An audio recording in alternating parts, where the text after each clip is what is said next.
Brad Williams, Frugal Finance. The question, what is a mortgage? Pretty simple question. Here's the answer. A mortgage is an agreement between you and a lender that gives the lender the right to take your property. You don't repay the money you borrowed plus interest. Mortgage loans are used to buy a home or to borrow money against the value of a home you already own. Now, there's a lot of different types of mortgages. You can have a first mortgage, a second mortgage. You can have a line of credit against your property. You can have a construction loan. Yeah, that's a pretty good overview of what are the key features for comparing different mortgages. The size of the loan, the interest rate, and any associated points.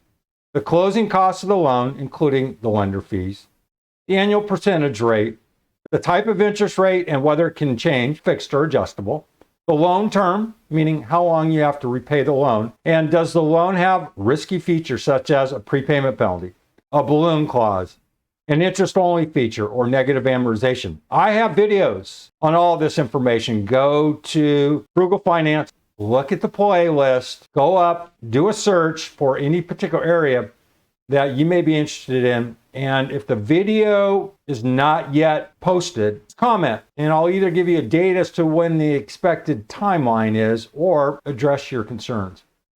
Focus on a mortgage that is affordable for you, not on how much you qualify for.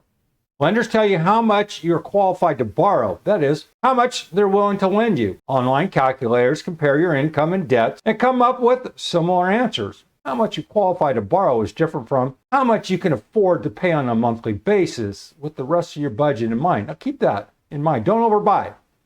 Underbuy and get a 15-year mortgage. I always recommend a 15-year mortgage. Okay, I used to own a mortgage company for a long, long time. And I did a lot of refinance. And I always pushed. I called it forced savings. People would want to go from a 30-year loan and they want to take a bunch of cash out, lower their interest rate, et cetera, et cetera. And I go, well, wait a minute. Why don't you cut back less on that cash out? Focus on paying that loan off sooner. And I called it, as I said, forced savings. Then you'd build up that equity and the peace of mind of owning your house free and clear. You just wouldn't know until you do it. Once you have that off your bucket list, mortgage paid off, check, then your retirement situation changes considerably. Now, keep in mind, I'm going to argue here, when you own your house free and clear, and some people may agree or may not, but that's your castle. Your castle is generally your shelter. And most likely, you're not going to make a lot of different changes. If you've lived in your house for 30 years, you're probably going to live in your house until you pass away. So there's going to be a bunch of equity. So what? I always say, so what? There's some people that love that risky side of life. And they're going to take every penny of equity and they're going to try to double it up or what have you, so they can retire sooner or they can brag about owning 16 houses and so on and so forth. Hey, I think that's great if you can generate the cash flow and you're getting a decent return. But for the average person, if you're able to pay off your mortgage sooner than later, there's just that certainty that you know your shelter's there forever. Whether you want to take equity out, I take a conservative route. As you get older, you become a little more conservative. And that difference between your mortgage payment and reinvesting it into, I don't know, the S&P 500, an ETF for 15 years, will come retirement. You're going to have a healthy chunk of money as an offset to your equity in your house. So then you don't have to worry about the equity. You're going to have liquidity, and that's the second factor in terms of personal finances, liquid assets. So focus on a mortgage that you can afford, or in a lot of cases, you may end up with a lot of equity and you downsize, and there's nothing wrong with that.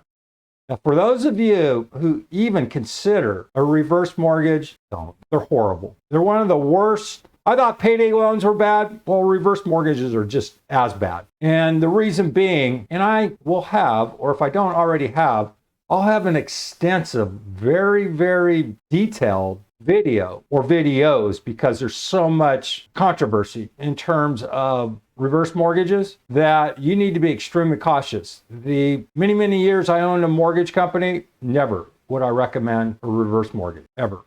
So with that being said, don't forget the other costs when coming up with your ideal mortgage.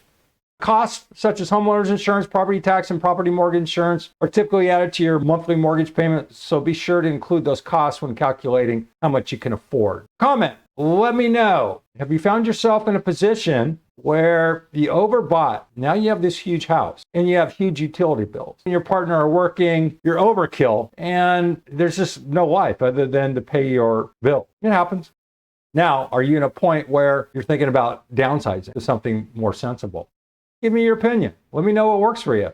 Let me know if you're the conservative type and buys down, just stays in a great neighborhood or in a reasonably safe neighborhood, and your home is just simply that, as a shelter, and there's more to life than the mortgage, the principal, interest, taxes, and insurance. Brad Williams, Frugal Finance. Hope that helped. Thanks for watching. See you soon.